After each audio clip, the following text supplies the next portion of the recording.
Yeah!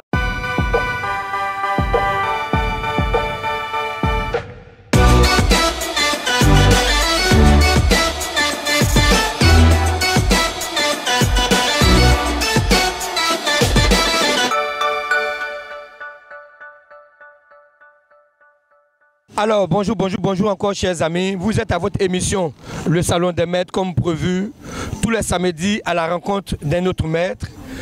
Et là, nous sommes au Koweït. Et là, tout juste à ma droite, vous avez le carrefour Koweït. Et nous sommes présentement là, devant l'église catholique, je crois, Saint-Jean-Marie-Vianney. Et nous allons à la rencontre de ce maître-là aujourd'hui. Et sans toutefois tarder, suivez-moi, allons-y.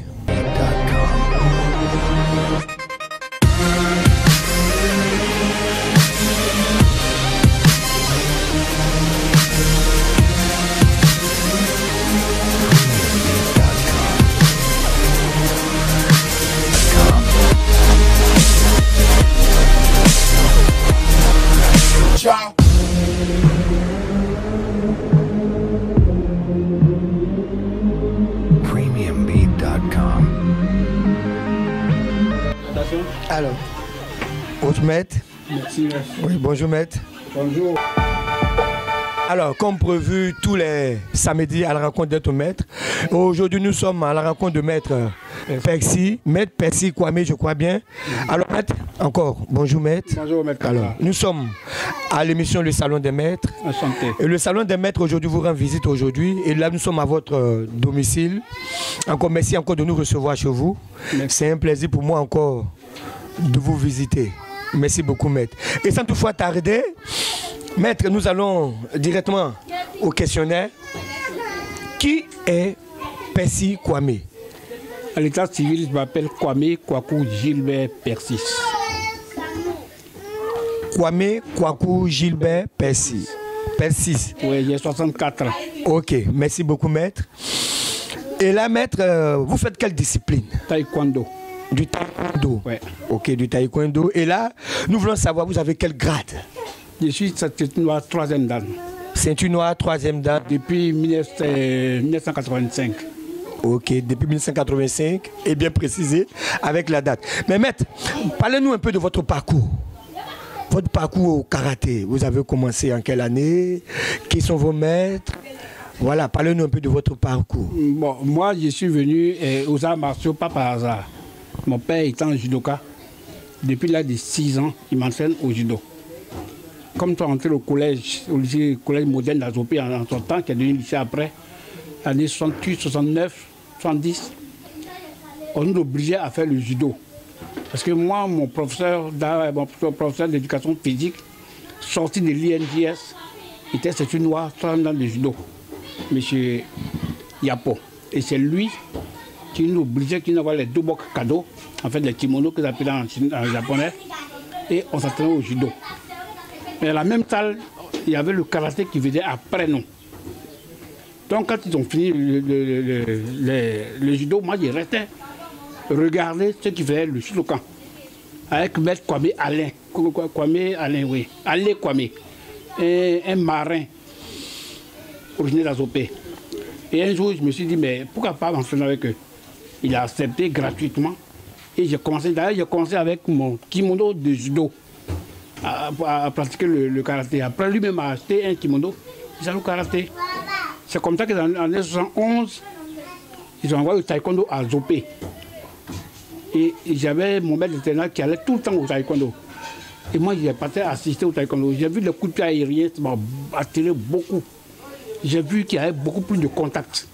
J'ai aimé le taekwondo. Depuis lors, il y a eu taekwondo-in. C'est comme ça que je suis aux arts martiaux.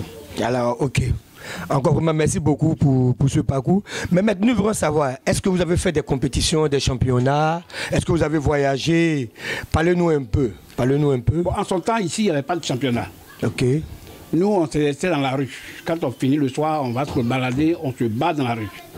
Il n'y avait pas de championnat, ce qui faisait qu'on se battait beaucoup dans la rue. On faisait des concurrences entre les soi-disant japonais, contre nous les Coréens. Il n'y avait pas encore le kung-fu ici. Donc il y avait beaucoup plus de combats dans la rue, mais pas de championnat. Bon, moi j'ai eu la chance de partir de la Côte d'Ivoire vers la France où j'ai étudié. C'est là-bas que j'ai fait des compétitions régionales. J'ai fait la compétition de la région de Île-de-France, qui concerne toute la région de Paris. J'ai été pendant 7 ans champion de cette catégorie-là, de ma catégorie dans ce championnat-là. Et c'est après que je suis venu en Côte d'Ivoire et je suis parti au Brésil. Au Brésil, je suis resté à São Paulo, où j'ai fait pendant 2 ans de compétition. Et je suis rentré après. Waouh. Alors, maître, encore nous avons toujours des questions. Pendant votre parcours, là vous êtes allé en France, vous avez dit que vous avez fait des championnats. Dites-nous un peu qui vous a marqué durant ce championnat. Qui vous avez. Vous savez, quand vous sachez que vous devez monter, vous savez que si vous tombez sur cette personne-là, il serait une bête noire pour vous. Parlez-nous un peu de cette personne. Moi, au contraire, j'inspirais plutôt la crainte aux autres. Ok. Parce que moi, dans ma nature, je n'ai jamais eu peur de quelque chose, de quelqu'un. Dans ma nature, je suis né comme ça. J'ai une absence de peur qui est considérable. La preuve, je vous avais dit un jour que je me suis moi-même circoncis à l'âge de 4 ans. Waouh! C'est te dire que j'ai l'absence de peur. Moi, je n'ai pas peur. C'est moi qui inspirais toujours la crainte aux autres. Les autres avaient peur de me raconter. Parce que moi, je m'en foutais de l'adversaire. Moi, j'étais un bagarreur déjà avant. Et j'avais envie de toucher. J'avais envie qu'on me touche. Donc, c'est celui qui me touche le plus là qui me plaît. C'est celui qui ne me touche pas que je crains. C'est celui qui me touche là. Ça me réveille, ça réveille mon instinct de combat.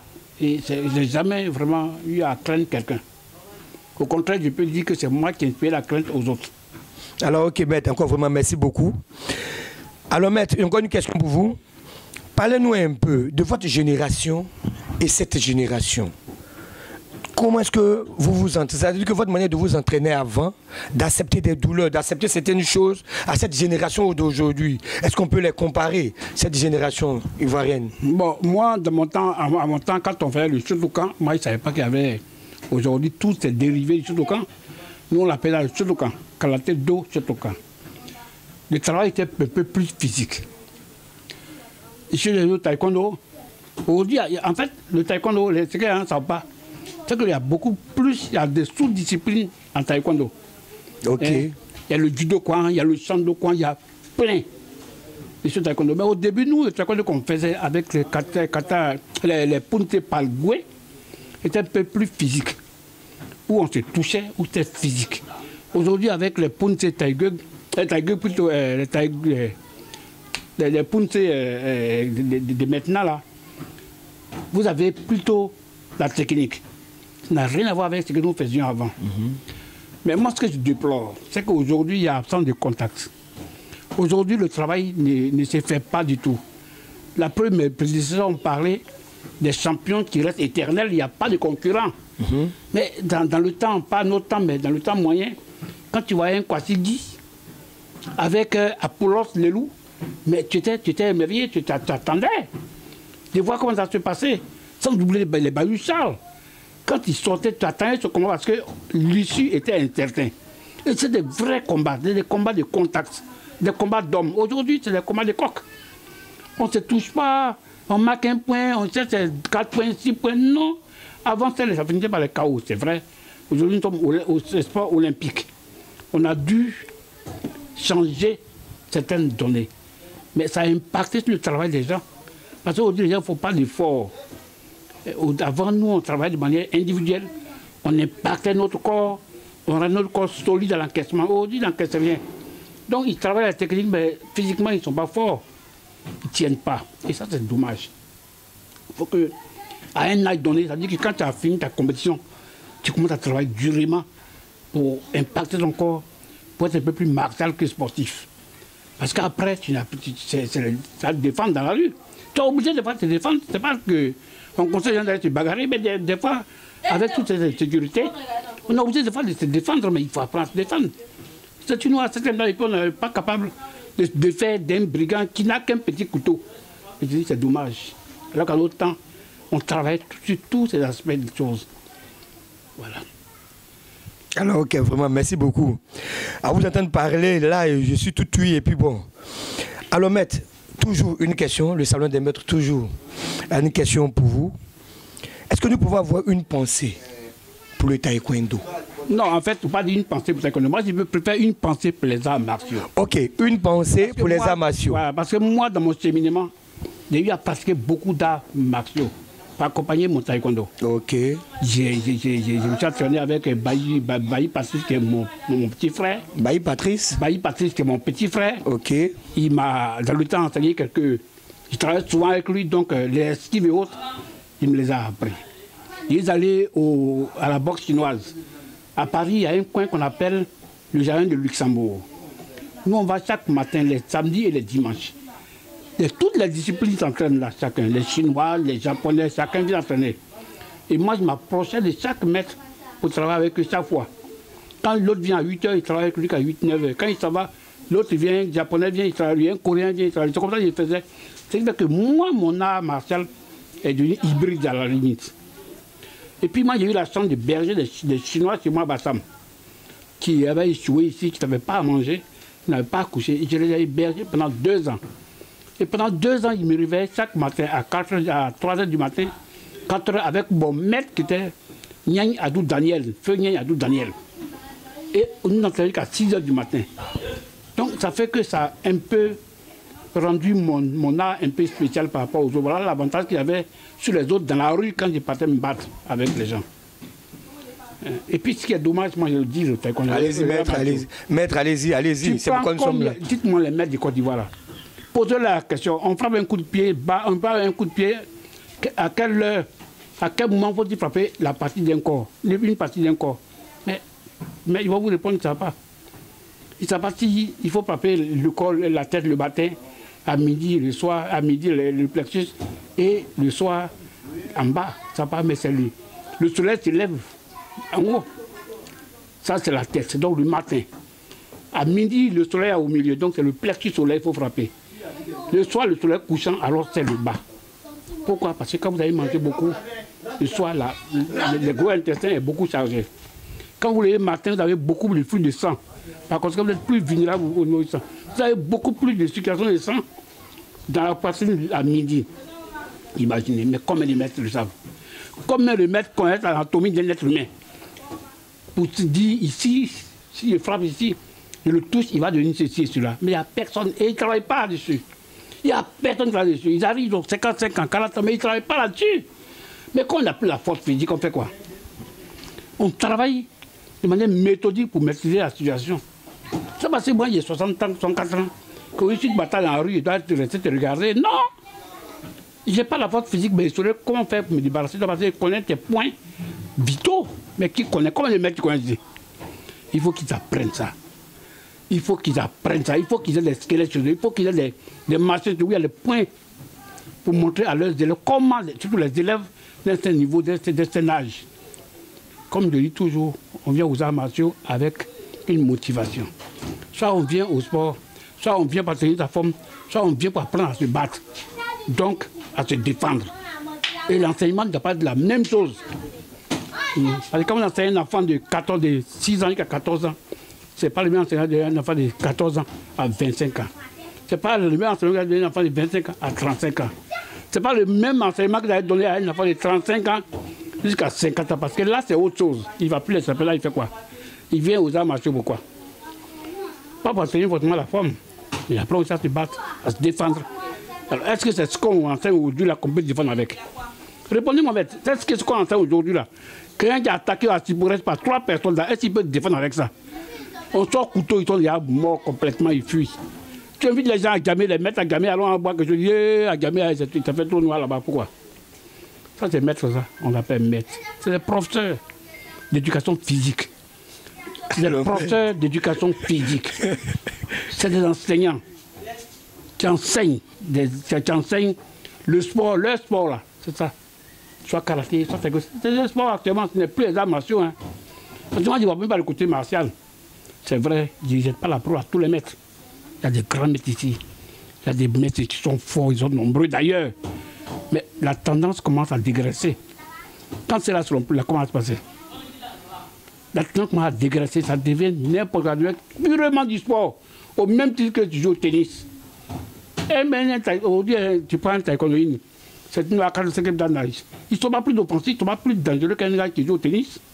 Non, excusez-moi, je le dis et puis je le dis pas. Celui qui veut me contredire n'a qu'à m'envoyer un message. Alors, ok, maître. Je crois que déjà le salon des maîtres est là pour valoriser les maîtres. Le salon des maîtres est là pour faire ressortir les maîtres. Et là, je crois que déjà, c'est aussi un cri de cœur que vous donnez déjà à l'endroit de nos jeunes frères. À l'endroit de tout. Je vais la toucher d'orgueil. Voilà, ok. Je vais se réveiller pour travailler efficacement. Voilà, ok. Donc, comme maître Percy dit, c'est pour que tous, c'est-à-dire frère, toi et moi qui m'écoutent aujourd'hui, c'est pour que tous nous puissions nous mettre tous au travail. Au travail, c'est-à-dire être un maître, c'est de travailler. Et qu'on laisse les couleurs des ceintures en paix. Voilà, les ceintures là, ça a été établi par les Européens, pas par les Orientaux, hein, c'est les Européens là. Alors ok, je crois que c'est l'objectif du salon des maîtres, faire découvrir les maîtres, faire sortir la pensée des maîtres. Qu'est-ce que le maître a dans sa pensée? Et je crois que maître Percy déjà nous fait sortir sa pensée déjà. Maître, là encore, je vous remercie. Mais j'ai une question qui me vient pendant qu'elle n'est pas sur ma liste, mais pendant qu'on échange, la question me vient pour vous. Qu'est-ce que nous devons faire? Qu'est-ce qu'on doit faire pour que ces jeunes frères, pour que ces jeunes maîtres-là puissent se mettre au travail? Qu'est-ce qu'on doit employer? Quelle méthode on doit employer pour que déjà chacun puisse se mettre au travail, comme vous l'avez ainsi bien dit? Bon, ce qui est dommage, en fait, je ne peux pas demander à ces maîtres-là de revenir à l'ancien système parce qu'ils n'auront pas d'argent. S'ils veulent enseigner vraiment l'ancien système, les enfants vont déguerpir, ils ne vont pas venir. Or, aujourd'hui, ces bêtes-là ont besoin de manger. C'est des mecs qui sont professionnalisés, qui font que des arts martiaux pour vivre. Ils ont besoin de vivre, même ils ont mal au cœur à regarder leurs athlètes, faire ce travail-là. Mais ils sont obligés. Si tu veux être dur, tu veux être comme avant, nous, on tapait dans le ventre.